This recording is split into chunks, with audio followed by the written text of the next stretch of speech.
For quite some time, she had been keenly aware of her position in life, called derogatory names when they went over to sell their meager wares in the markets of the Ponyville slums, spat on, kicked, beaten, but she never dreamed it would come this far. The utter destruction left her transfixed by the window.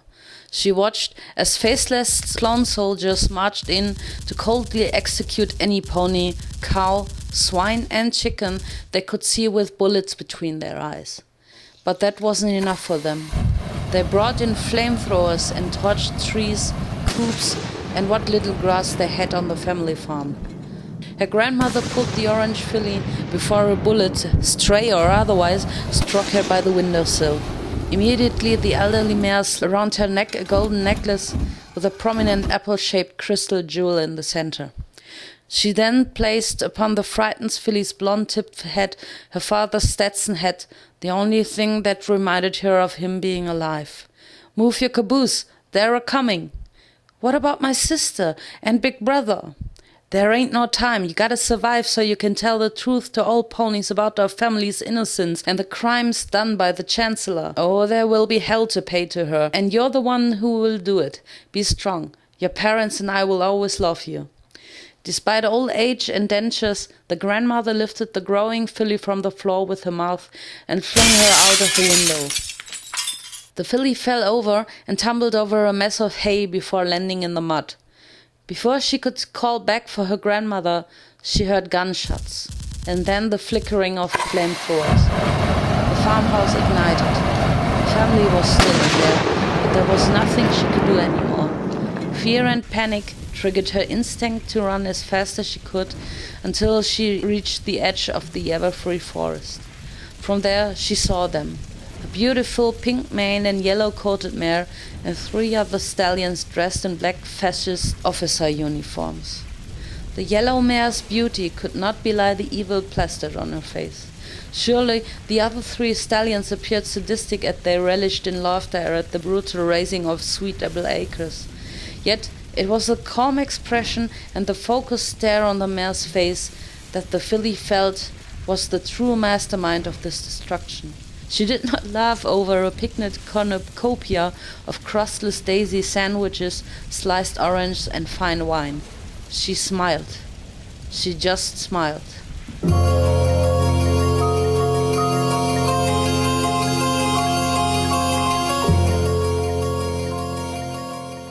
Every time she looked at the trinity of apples of her nature's call on her flank, she could not forget the day she lost her home and her family. Fate was indeed twisted, because it just had to appear on that very same day. She had no choice but to look at it. She had a few scars on her left side that needed to be tended to with the saw the purple unicorn gave to her, which she found to be quite comfortably effective. Maybe it had been laced with whatever witchcraft they used during their 1,000 years of hiding. She had never expected to be spared by the likes of them. She would not blame them if they killed her on the spot in order to protect their village, but it was worth the risk to hide out from the clone soldiers after her tail. The orange earth pony grimaced as she touched her lips with her front hoof. She also never expected to receive her first kiss from a mare, a unicorn no less, but she forced to remind herself that that was mere CPR and nothing else. At least there were still many things common between earth ponies and unicorns. "Hello? Are you still in there? I'm coming in."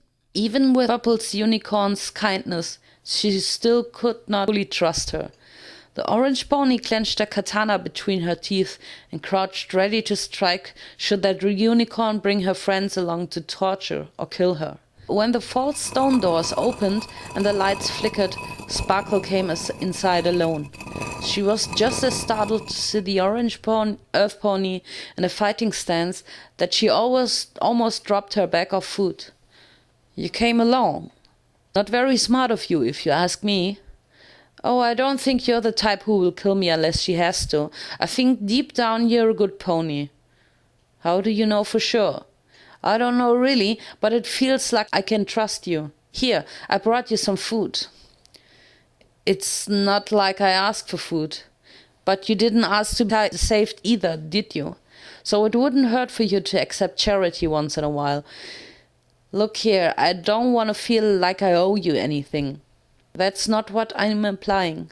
But if your culture works that way, then maybe you can pay me back. Great. What do you want then? Slave labor? Magic experience? I want to know about the surface world. Sparkle had a wide smile on her face. It wasn't quite what the orange pony had expected, and with such a request, the unicorn had yet to tell her village about her intrusion. She might as well humor Sparkle for the time being. She was hungry, and her provisions running low. So the implied exchange had been made. Sparkle gave her the bag of food, and the orange pony lopped to the unicorn's hooves at the grenade she threatened to use. Sparkle fumbled with the object in a panic until she realized that the orange pony had been bluffing all along. "This isn't a grenade," said Sparkle. "Fooled ya, didn't I? It's actually an apple, a Granny Smith." "You mean there are many types of apples? Is it safe to eat? That was gonna be my lunch before you arrived with this." Hesitantly, Sparkle took out the hook that served as a false grenade pin and squeezed her teeth onto the apple's surface. She chewed the first small bite slowly, and appreciating its sweet and tasty juices, she took a bigger second bite. "It's good. Do you think I can keep the seeds?" "It's all yours, Sugar Cube." "Sugar Cube? So up on the surface sugar comes in cubes?" "It's the nickname I'm giving to you." "My name's Sparkle. It doesn't exactly match my glyph." "Your glyph?" "My destiny glyph. Maybe it's a different name for earth ponies, but we get them on our flanks when we come of age. Of course, it only gives you a hint on what your destiny will be later in life.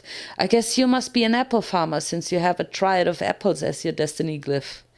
It became apparent that the earth pony realized that Call was still exposed out in the open, and it made her blush.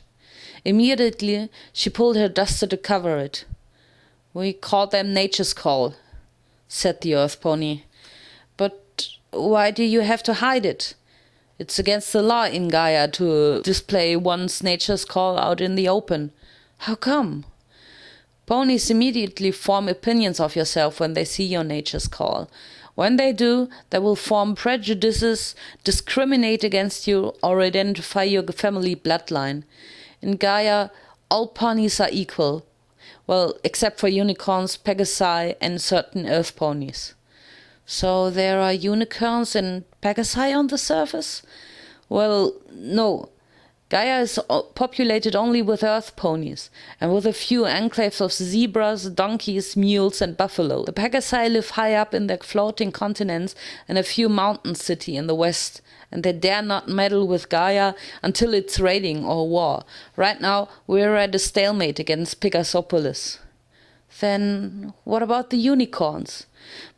"Most pony in Gaia believe you unicorns are extinct, but we all heard stories." "Stories like what?"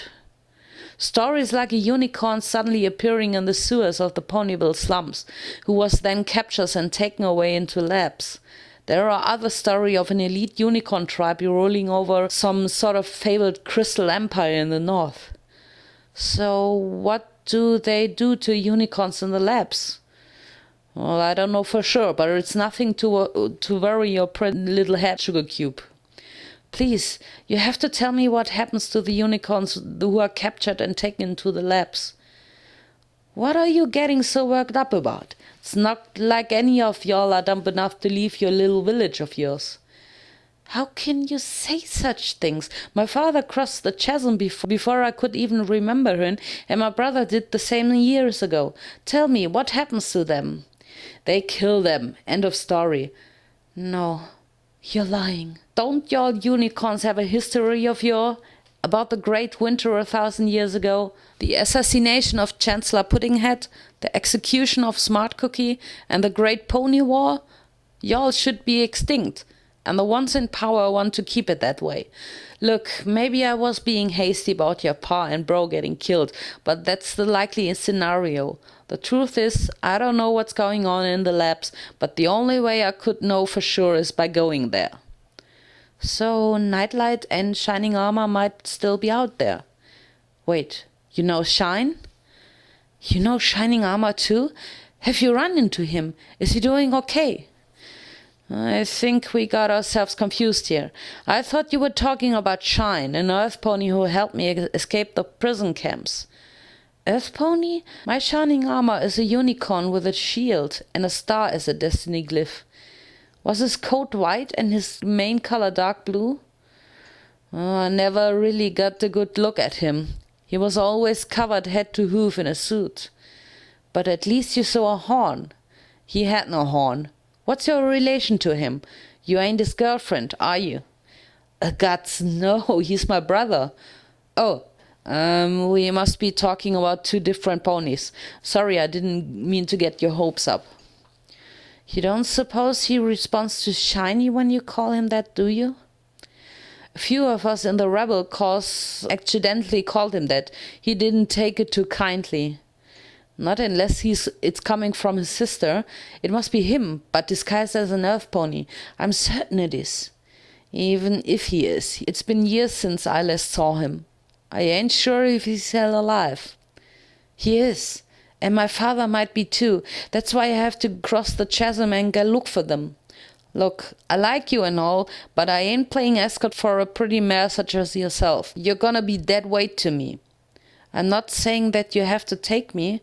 Hold your horses, sugar. You don't know what you're getting your pretty little self into. Gaia has become a dangerous place ever since the last Chancellor came into power.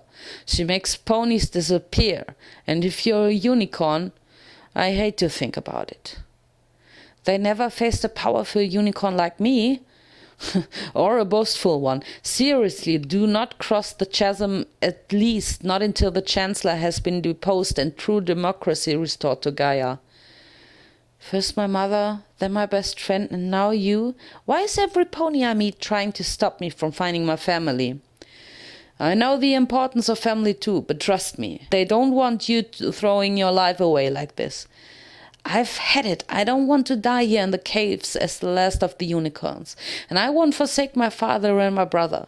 I'm going to the surface and you're not going to stop me. All of a sudden, the entire cave system shook so hard that many of Sparkle's artifacts fell from the shelves and hooks. The orange pony stared carefully at the uniform with a suspicion that she might end cause the tremor due to her outburst of anger channeled through her magic horn. When she thought more about it, her suspicions began trailing elsewhere. Not another cave-in, groaned Sparkle. That ain't a cave-in, said the orange pony. That's a real fusion grenade.